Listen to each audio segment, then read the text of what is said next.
These are Borah voices. Hi, welcome to the Borah Pridecast. This is Season 2, but it's actually Episode 4. I hope you are interested in listening to everything Borah High School. In this episode, we do have some student voices, some interviews. You'll find out how this school actually got its name, and a few surprises.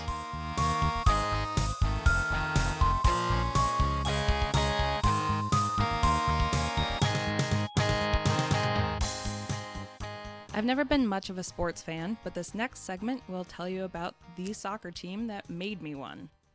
I am Mary Carol Taylor. I'm the librarian at South Junior High. And Nations United is a mostly refugee soccer team that plays for Idaho Rush Select Co-ed League.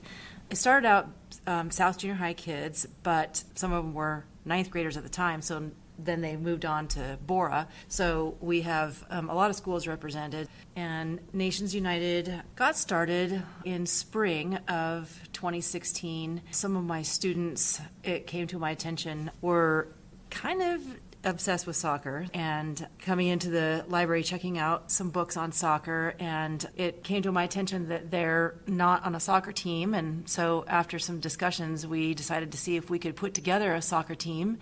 And so they asked around and word kind of spread, and next thing we know, we had enough kids for a full team, and we got some donations from friends and family, and also a matching grant from Dick's Sporting Goods to fund the soccer team, uniforms and registration fees. And Idaho Rush helped us get connected with a coach. His name is Fawad, and he is a refugee from Afghanistan who was also an Idaho Rush soccer player from a really young age all the way through high school. So that's what we are.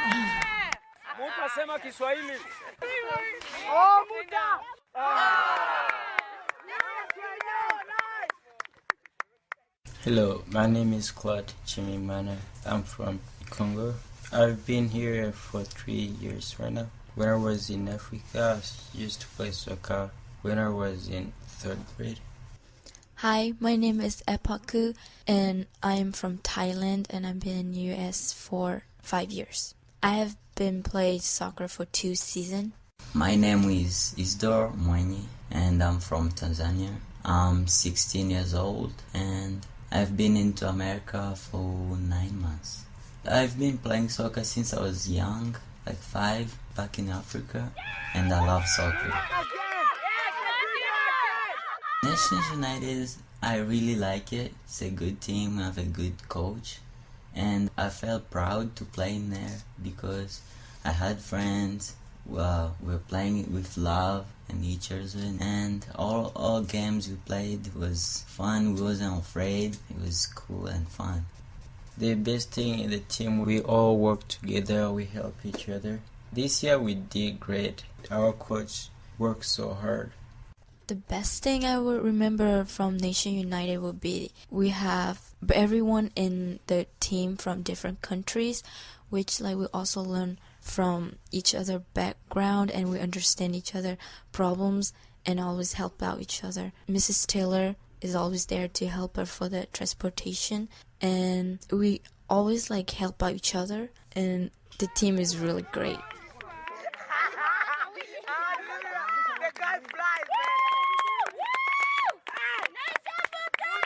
They're a great group of kids, and even though they won their championships, and that has been really fun, but I guess just the most fun part is the camaraderie of friendships between the players, friendships for me with the other teachers, and other people too. For example, the van driver, Mukhtar, works for Boise Parks and Rec, and he's become part of the team as well. The coach, and we've kind of all really bonded and become friends, and that's been a really great part of it, the camaraderie, I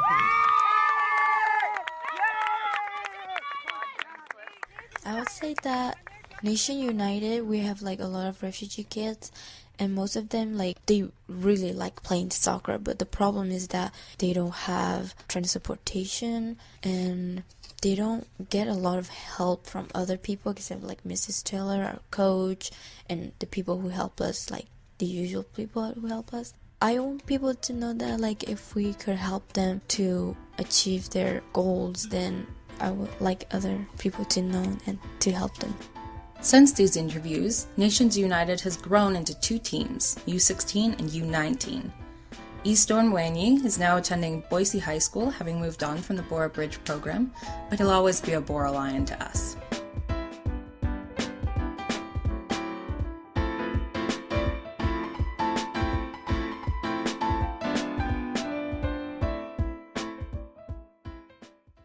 These are Borah voices. You might recognize this voice on this podcast's Prep Period Cold Call.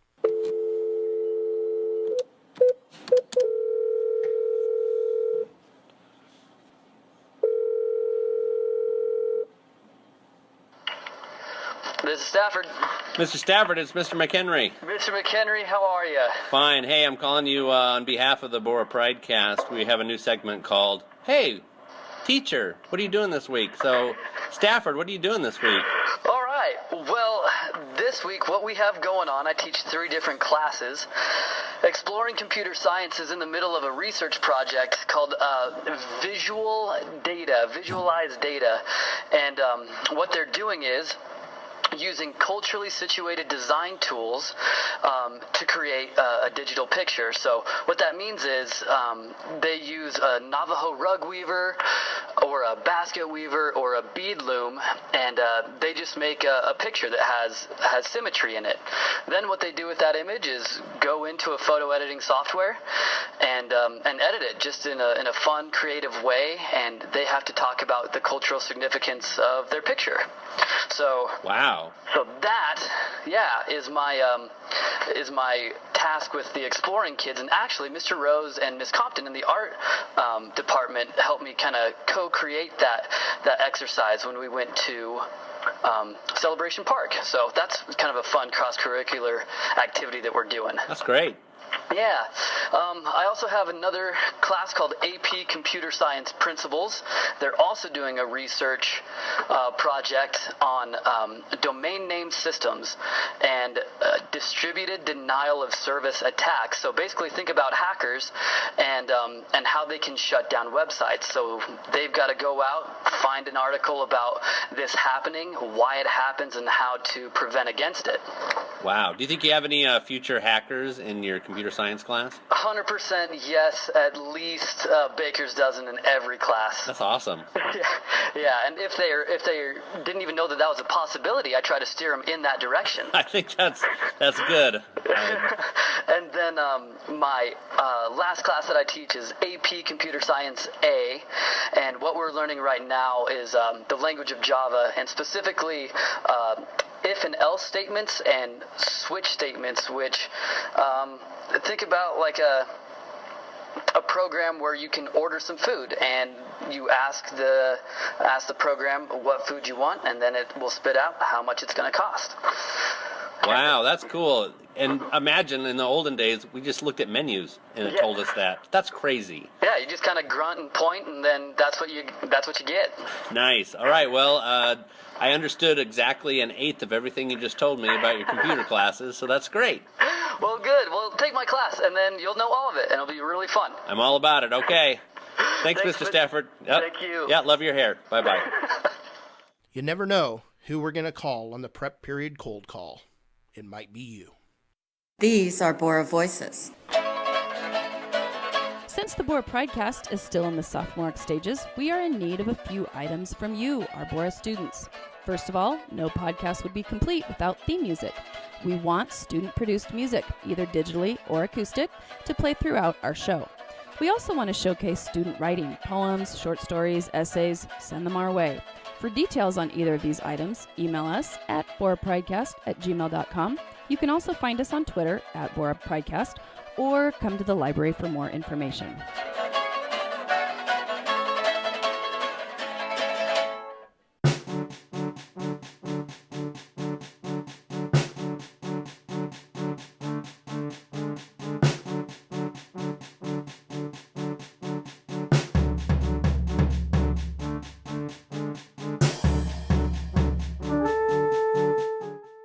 An open letter to people who play Bluetooth speakers in the hallway. For real? For real right now? What are you doing?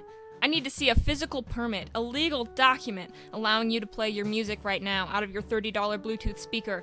Is this a job you applied for? Tell me, does the position of hallway DJ that you're currently holding come with benefits? How about dental? I want to introduce you to a pair of headphones, my friend, because from where you're standing, you get to listen to your music in surround sound with the added benefit of never missing a conversation about, I don't know, vaping or tech decks. But from where I'm standing, I hear 30 seconds of a song slowly getting louder and then slowly fading away as we pass by each other like two ships in the night, only one of the ships is really annoying.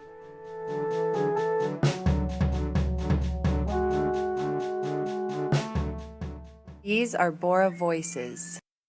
Our student correspondent, Hattie Smith, sat down with Gary Winsky, who in 1957 named this very school. Hi, my name is Hattie Smith. I'm a senior here at Borah, and we have a special guest today. You want to introduce yourself? Hi, Hattie. My name is Gary Winsky, and I was a student here many years ago. Right. You named the school, actually, didn't you? Well, yes. As it turned out, the Boise School District just had one high school then, Boise High School. Mm-hmm. And so the school board decided they would have a contest to name the new school. They weren't sure what to name it. And I, being a geek who liked to read newspapers, saw it in the Statesman. In the Statesman, okay. Yeah, and about the contest, so I sent in my suggestion of William E. Borah, and I was the first one to get it in, I think. I'm sure there were others who probably suggested that name, but I was first, and so I won a $75 savings bond, which turned into $100 after 10 years. Sure. I see. I thought you were just going to say, like, my prize was... No, my prize was, I mean, I must have been in about the 8th grade then. Right, sure. So that was fun for me to get a savings bond. Then savings bonds were popular things to give. Yeah, sure. So it was just a clipping in the newspaper? It was just a ad feature in the newspaper? Yes, I'm trying to remember. There must have been a little story or something about it. The truth, I think, was the Boise School Board was concerned that there would be Boise High, which was so traditional and had been here forever. Of course. And how would how would the new high school, fit in? So the contest actually called for a renaming of Boise High as well. Oh, wow. And so I sent in Capital High School, but I spelled it wrong. I spelled it with an O-L. Capitol, okay. Like the building. Yeah. Instead of Capital with the A, with Capital City. So that taught me a good lesson about spelling. Right. But another person, a woman, I believe, got a bond, savings bond for the name Capital. But then there was such a opposition to renaming Boise High. I mean, all the alums. That they just saved it for later. They just saved it until they built the third high school, which was Capital. Right. Okay, I gotcha. That's really interesting, actually. I didn't know that it was for both Borah and Boise. That was the original contest. Right. How did you come up with William Borah as the name, or why did you know that was the name you wanted Well, to choose? I was probably in social studies class, they called it then. Yeah. And I had a wonderful teacher who actually left in the middle of the year to go work for Senator Frank Church, who had just been elected to the Senate in 1956. So I'm sure we were studying politics and government, and that was my passion and interest. Absolutely. And I've had a career in that, but so I'm sure I just knew a lot about William Borah. What was Borah like back when you first attended? Borah High School? Yeah. I thought you were going to ask me about Senator Borah. Senator Borah died in 1940. No, absolutely. No, he the school. Of course, it was all new and exciting. Right. We actually had some chances to name things at the school, really? including the mascot. There was a vote, and I recall the two top ones were the Borah Lions, because of the Senator Borah was the lone lion of Idaho. Right. Or the Senators. That was the Senators. other choice. Lion is a much better mascot. So they accepted the students' vote on that, and we voted for the Lions. Not super fond of Senators. And I think there was this contest or not a contest, but an election for the colors, the school colors. Oh, really? And green and gold won out over whatever colors. What's your favorite memory from attending Borah? Gosh, my favorite memory. That's a hard one. Or you can name a couple if you. I can name a couple. Okay. Sure. Well, we love to go to the football games. Right. Boise and Borah had this tremendous rivalry. We still do. And that period, Borah had an excellent team, and we won most of the time. And some of the games were held in the old Boise Junior College Stadium. It was an old wooden stadium. Okay. So that was fun.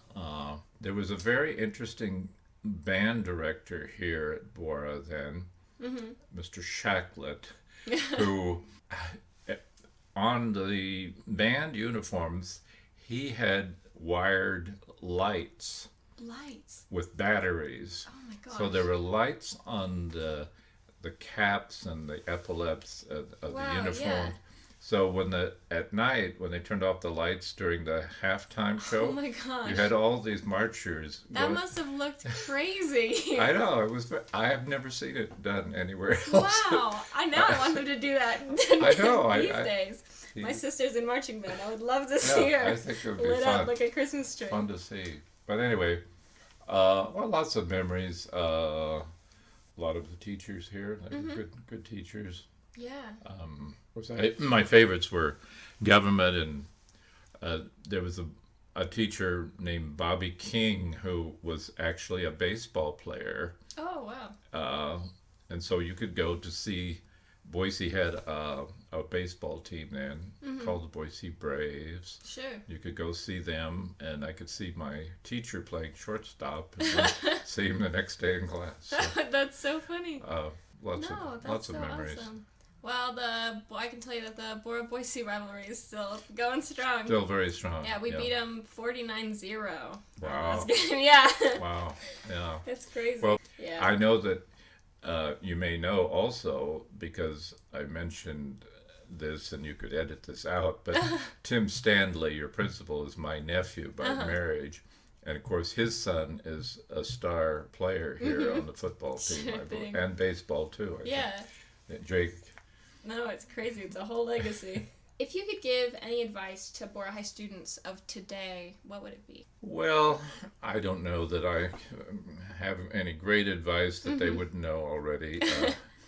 Probably just do your best and take reasonable chances. You know, if something comes along and you're not sure about it, why not do it and see how it turns out? And often that opens other doors. So don't be afraid to take those chances. I mean, don't take wild and crazy chances, but you know, it's always good to experience new things and to try something new. Sure. So, and amazingly in life, I found that a lot of accidental connections are made, and you go off in completely different directions. Absolutely. How's going to Borah? How's your time at Borah as a student affected you throughout the rest of your life, or has it at all, I guess? Well, I think it gave me a good education. I went to George Washington University in Washington, D.C. I had never been to Washington. Oh my gosh. And, you know, I've got accepted from Borah High, and I'm sure, you know, a lot of my fellow classmates got accepted into schools all over the country. So absolutely. I know they did. And, you know, we had a class of about 450 students, I think. And I would say that many of them, or majority of them, went on to college, I'm sure. And It's probably even more now, of course. But so it was good education. Had you ever been to Washington, D.C. before? I had never been there. Oh my gosh. And so my best friend and his parents were traveling across country to visit the East Coast, and so I just rode along with them. They dropped me off at the dorm and then drove off. Oh my gosh, I can't imagine. I can't even imagine. So it wasn't like a big deal like it is now with your parents taking you and all that.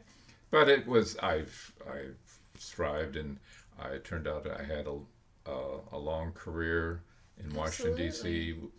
As I mentioned, Senator Church, I worked for him and other members of Congress, and also as a Foreign Service officer in the State Department. So it all worked out well. That's fascinating to me. That's one of those chances you take, though, that if you have the opportunity. Yeah, apply your advice to the actual life. That's crazy to me. I'm like really hung up on that for some reason, that you would never have visited a school, never been to the place. No, it wasn't like that at all then. I mean, I know now it's all kind of planned out. Yeah, no, absolutely. That's all I'm doing these days. Thank you so much. Well, thank you, Hattie, for inviting me. Excellent. Thank you. This was fun. I really appreciate your time in the interview. You're welcome. It was an honor to have you here. Thank you so much.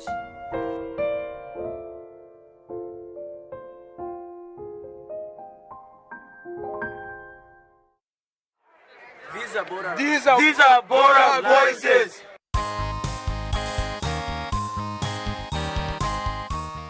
Thanks for listening. If you are a new fan of the Borah Pridecast, be sure to like us on iTunes or SoundCloud. It really matters. It does. Our sponsors will thank you as well. What sponsors? We don't have any sponsors. Want to sponsor the Borah Pridecast? Get in touch with us via email at borahpridecast@gmail.com or follow us on Twitter @BorahPridecast. Thank you for listening to episode 4 of Borah's Pridecast. Our new equipment seems to be working great, and we hope to have our next episode out shortly. Thank you for listening.